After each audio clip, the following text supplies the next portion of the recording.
A second. All right, you're ready. Coach, opening statement, and then we'll get some questions. So if you want to private message me with some question requests, and we can get you going.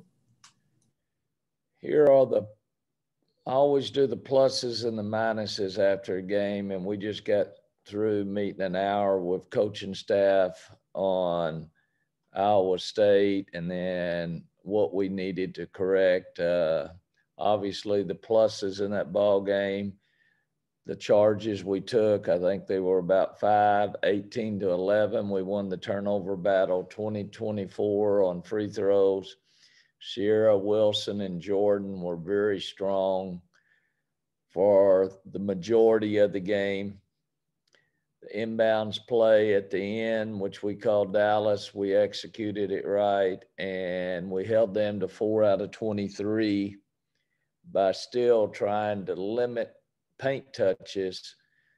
Now, their paint touches are a lot different than a lot of the SEC types because they just catch it. They like a spinning top, and they just go up with a soft jumper, and give them credit. We just wanted to make sure we didn't foul them.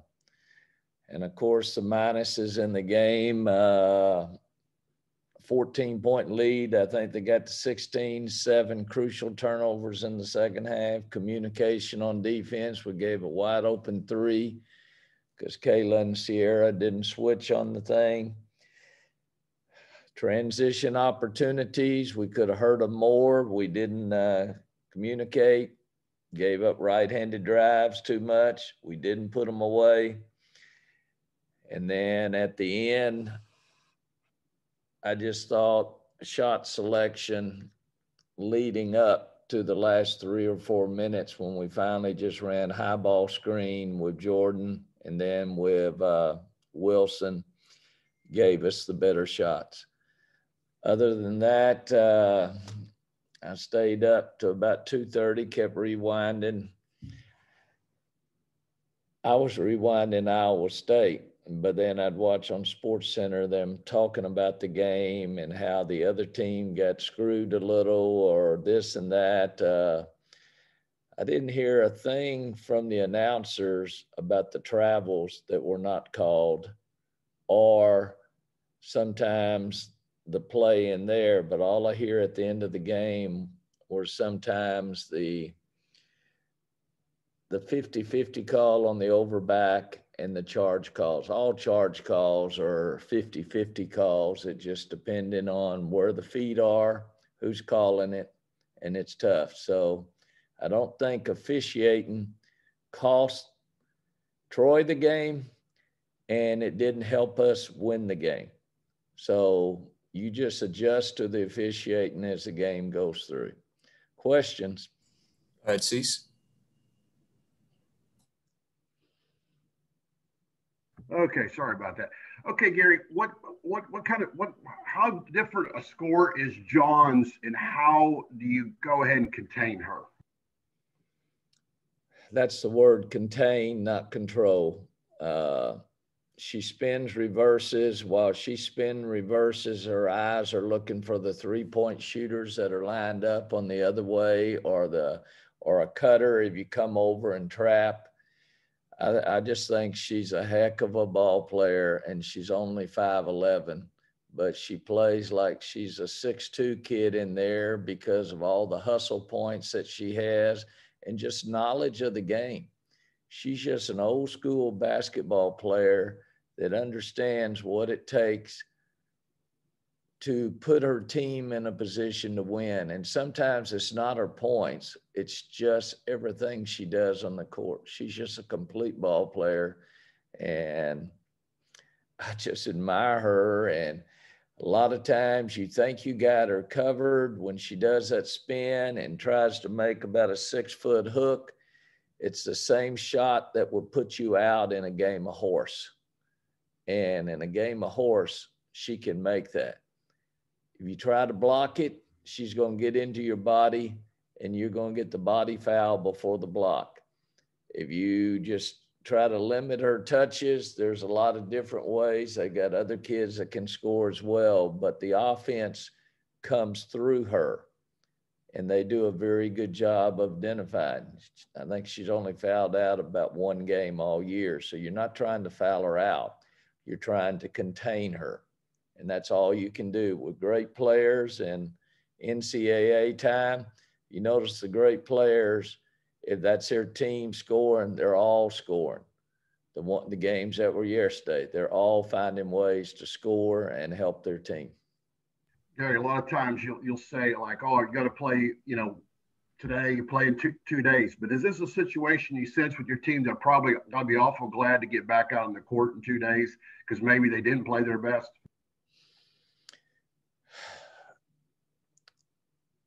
We didn't play our best, but I don't think y'all were thinking that when we were up 14 at half. We were doing a lot of pretty good things against a different type of team that we hadn't played all year.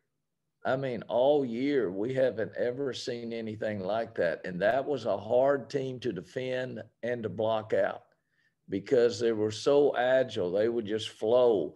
And all of a sudden you thought you had them blocked out and they were 50-50 standing next to you instead of standing behind you. And yeah, we'll be ready to play, but tell you the truth, we've got to dissect Iowa State. And if we harp on Troy, it's Iowa State now. So sometimes you've got to turn the page and just say, but you have to have games like this to be able to either get their attention or the accountability that each player must have on a certain set. And this is what we will stress today in practice. We're not going to go hard for an hour and a half, but we're going to go more mental in an hour and a half. We'll work on their sets. We'll see what we can do better. But I can't sit there and practice 20 minutes of transition drills to be able to score layups with contact. We've just got to do a better job of that. That's all year long. A better job of scoring with contact to get the and ones, not just get the 2 free throws. That's on us, but it's too late in the year to sit there and drill them to death. Thanks, Gary. Yes, sir. All right, Tyler. Yeah, Gary, you just talked about doing a better job of scoring with contact. What else do you want to see? I know you said you want to move on from Troy and look to Iowa State. What else do you want to see the team improve on and do better on Wednesday? A sense of urgency, being able, we know what we need to do at the end of ball games, but why put ourselves in that situation at the end of ball games? Okay, a sense of urgency to complete the deal, whether it's the end of the third quarter. I think we were up 7 or 9 to start the fourth quarter. I can't remember, but quit trying to run the perfect play. When something is taken away from you, go back to the basics. All right, screen, short jump shot, get it inside, 2 post players that can score. Yeah, between the 2 of them, they had 24 rebounds and 27 points. That's not bad. But the other team had 46 points and 22 rebounds. But I thought our guards were pretty good. So it just depends on what you're looking for. They were not scoring on post play moves. They were scoring on jump shots or transition. Our transition gave up too many points in transition. That's all on us.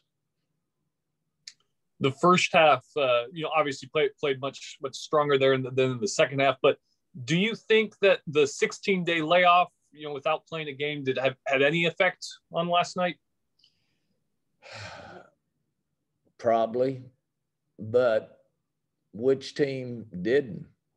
Okay, except for the ones that played their tournament last weekend. Which team didn't? We all have to adjust. We look at the men's side, the teams that ran out or the ones that were on COVID. Everybody looks for an excuse when you lose instead of looking for why you didn't win. Not an excuse why you lost, but why didn't you win? Why didn't you guard this thing particularly better that we've been doing all year. We lost the jump ball. I mean, we owned the jump ball. We lost the opening tip, okay? And all of a sudden I said, oh, here it goes. I had to start rubbing that lucky coin right after the jump ball. I think the layoff, no, I'm hoping now I'm ready to physically play today, but mentally we're not ready to play today because we've got to concentrate on an Iowa State, which we have not played a team in our whole conference that's like Iowa State. We haven't played anybody like that, but they've had the opportunity to play Baylor and Texas and a little bit of Oklahoma State that are similar to us. And you're looking at a well-coached team. He recruits to a system, and they do very well within his system, and he's done it year in and year out. All right, we'll go to Justin. Hey, Coach, you mentioned rubbing your coin. I'm wondering, even though you've been doing this so long, do you get nervous in those type of games coming down to the wire like that? Always. But my new coin is, since I lost the Georgia game, I had to put that one away to next year. This is one of our officers on the K9 group. He passes out challenge coins. I think there's 3 K9 university. This is from the A&M University Police Department. So this is my coin for the tournament right now because I love the K9 dogs. And so, yes, I get nervous, but I try not to show that. I'll get frustrated when a kid comes in that's been watching the game instead of learning the game and not knowing what we're trying to do offensively or defensively. Yes, I get frustrated just like a Tom Izzo or anybody else. We get frustrated because we're trying to coach perfection. You look at Nick Saban. He doesn't just sit over there and cross his arms like that. I mean, he's up and going. The same way with Jimbo. We all get frustrations because we try to practice perfect. And then when the game starts, little things go wrong. And if little things continue to go wrong, then if your adjustments are not good enough, then sometimes you're on the wrong end of the scoreboard. So that's my job to make those adjustments, or Coach Starkey's on defense. Like the first half, we scored 3 out of 3 on inbounds plays, but we finished 4 out of 8 due to substitution, due to not knowing what we were doing on certain things. Well, we were hurting them on inbounds plays. Well, we didn't hurt them in the second half. And that's on us. One quick follow-up. I know you got Jones and Johnson down low, but how much of the tournament is guard-driven in your opinion, and how nice of a luxury to have Wilson and Jordan take over late like they did? I think guards all the way through. It doesn't matter if you're Stanford or Connecticut or whatever. It's guards making decisions, because a lot of times in this league, they let the post players play with contact instead of scoring the nitty-bitty foul. And that's the problem. Post players have got to score with contact more than the guards. The guards are trying to find space. The guards are reading screens. The guards sometimes, I think we tried to make one home run pass that was an ill-advised pass in the first half when we tried to hit somebody cutting. That's all on us. Don't make the eye pass. And that's why, as you look, we only had 11 assists on 30 baskets. That's not good.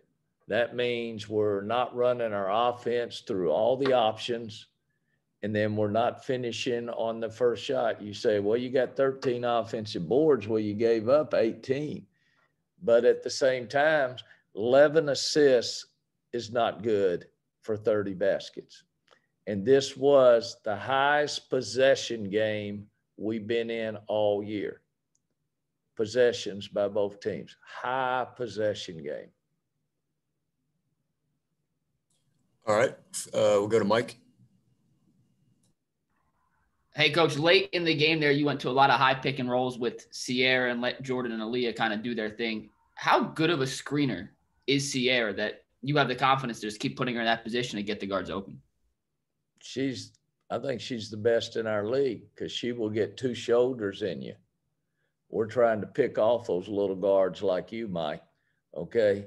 We're trying to pick them off, but sometimes we have other kids in that position. We'll give you the half shimmy shoulder. You got to learn to get in and do it legally. I think she's the best in the SEC at setting screens, high or low, or also being able to get the ball into Indy down low. We've got to get Indy isolated down low some to be able to get her because she squirms around and can spin, very similar to Jones. We need to get her more touches, but we need to get her more finishes. And then one more real quick, Coach. You, even in the first half when you guys were up 14, I thought it could have been more because y'all missed some shots right around the rim that you guys have typically made. Do you attribute that just to some tournament jitters, or are those shots that just have to go in at this point of the season? They have to go in. You make a driving layup. Girls play slightly below the rim. Guys play above the rim. They're bringing the ball down. Girls are taking the ball up. So you've got to focus on the shot at hand or make the simple 2-on-1 transition basket. Drive it in. Don't show what you're going to do. The simple pass and the easy basket, we do not get enough of those. We score the hard shots. We do not score enough of the easy shots.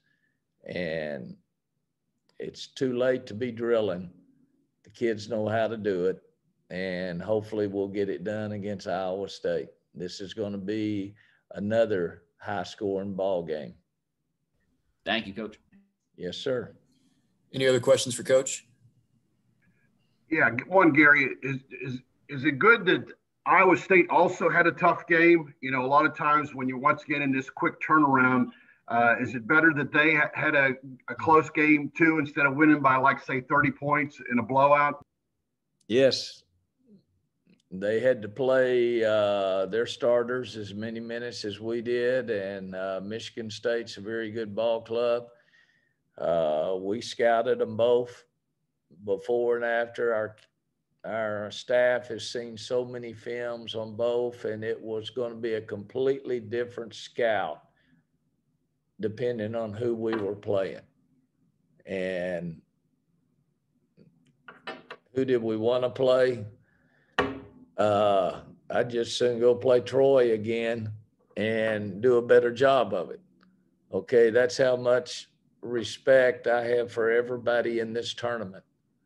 I mean, you see the upsets. You see 3 low seeds yesterday on the women's side come away with W's, and you almost saw 4 if we hadn't taken care of business at the end.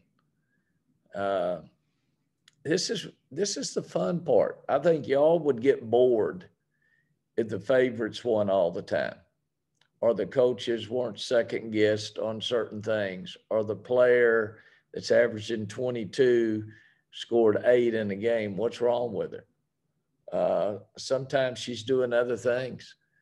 You look at Wilson, she plays so doggone hard.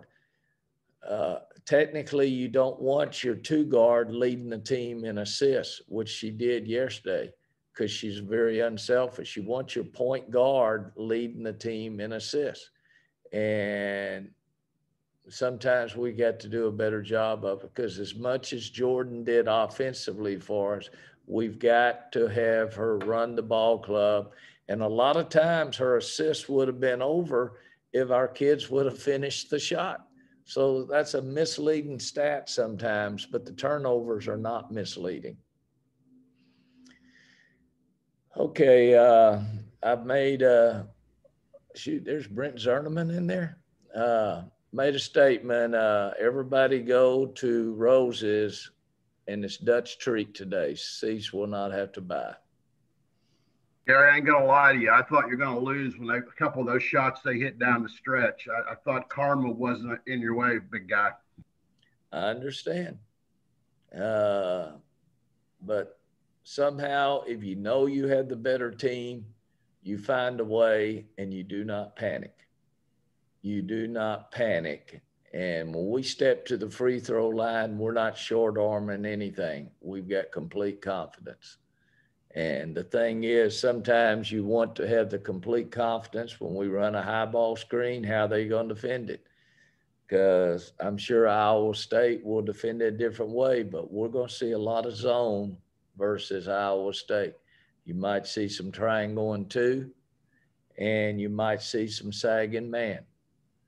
They might mix it up with a little bit of press, because they saw we stumbled out of the gate a couple of times on our press breaker. So he's got to figure it out, because there's no tomorrow. He's got a very, very good ball club. Thanks, Gary. All right. Thank you, everybody. Appreciate it. Thank you all. Thanks, Coach. Thanks, Brandon. Hey, Brandon, I'm going to give you a call soon. I got a couple questions as I head to San Antonio Wednesday. All right, man. Thanks.